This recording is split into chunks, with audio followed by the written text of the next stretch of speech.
কার্যক্রম নিষিদ্ধ আওয়ামী লীগ নেতাকর্মীদের গেরিলা প্রশিক্ষণের ঘটনায় অভিযুক্ত মেজর সাদিকের স্ত্রী সুমাইয়া জাফরিনকে সন্ত্রাসবিরোধী আইনে মামলায় ৫ দিনের রিমান্ড মঞ্জুর করেছে আদালত।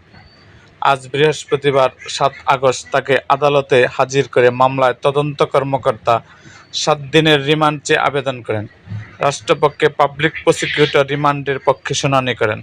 আসামি পক্ষের আইনজীবীরা তাকে রিমান্ডে নামঞ্জুর ও জামিন চেয়ে শুনানি করেন। উভয় পক্ষের শুনানি শেষে ঢাকা মেট্রোপলিটন ম্যাজিস্ট্রেট সেফাতুল্লাহ তার জামিন আবেদন নামঞ্জুর করে রিমান্ডের আদেশ দেন। এর আগে ঢাকা মহানগর গোয়েন্দা পুলিশের একটি দল তাকে আটক করে ডিবি হেফাজতে নিয়েছে। পরে ভাটারা থানায় সন্ত্রাসবিরোধী আইনের মামলায় গ্রেপ্তার দেখানো হয়। ঢাকা বসুন্ধরা আবাসিক এলাকা সংলগ্ন একটি কনভেনশন সেন্টারে গোপন বৈঠক ঘিরে কার্যক্রম নিষিদ্ধ থাকা আওয়ামী লীগ, নিষিদ্ধ ছাত্রলীগ সহ অন্যান্য সহযোগী সংগঠনের ২২ জন নেতাকর্মীকে গ্রেপ্তার করে ঢাকা মহানগর ডিএমপি পুলিশ।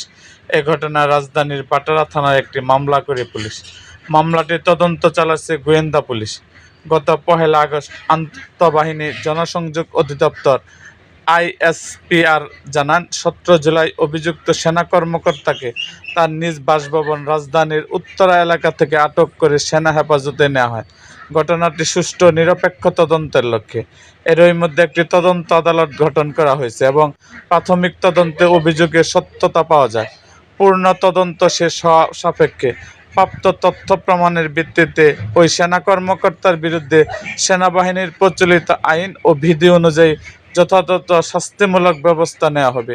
এ বিষয়ে বাংলাদেশ পুলিশ ও অন্যান্য আইনশৃঙ্খলা রক্ষাকারী সংস্থার সঙ্গে প্রয়োজনীয় সমন্বয় করা হচ্ছে। এরকম আরও ভিডিও পেতে আমাদের মুক্তাগাছার ইতিহাস মিডিয়া ইউটিউব চ্যানেলটি সাবস্ক্রাইব করুন এবং পাশে থাকা বেল আইকনটি বাজিয়ে দিন।